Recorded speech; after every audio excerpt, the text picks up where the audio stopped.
The four stages in the product life cycle are introduction, growth, maturity, and decline.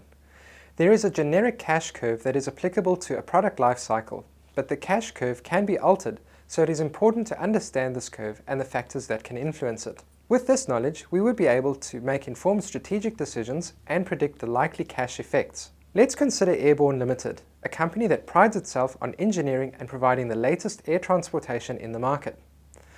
Airborne is currently working on a new passenger spacecraft called Galaxy 101.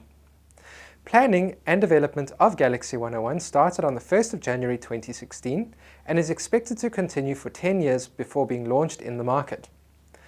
Airborne believed that the spacecraft would continue to grow and mature in the market for up to 20 years before it reaches its decline stage. During the 10-year production period, Airborne would incur significant costs with no return. As each year passes with more spending and no return, the cumulative cash curve grows in a negative direction.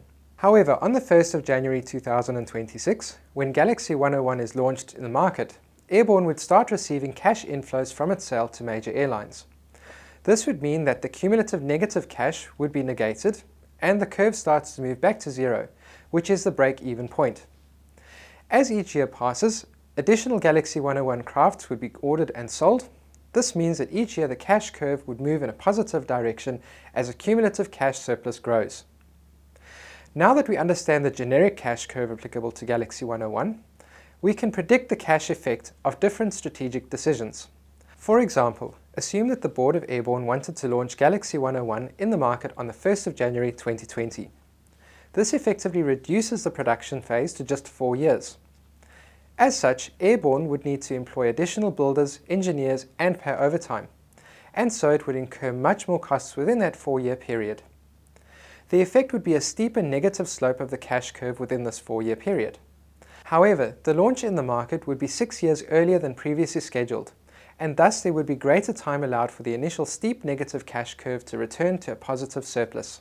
Let's go back to the original plans, but assume that management was able to secure an approved supplier at the lowest cost. Further, agreements were made with major airlines to replace their existing fleet with the Galaxy 101 crafts when they are launched. The effect of these strategic activities would still result in an initially negative curve, however this curve would be shallower due to the cost-saving agreement with the supplier. The agreement with the airlines would result in a very steep positive movement initially in the first year that the Galaxy 101 is launched, and this would flatten out in subsequent years. To recap, it is important to understand the cash curve in a product's life cycle, as this would enable us to predict the effects that strategic decisions would have on the cash position and timing.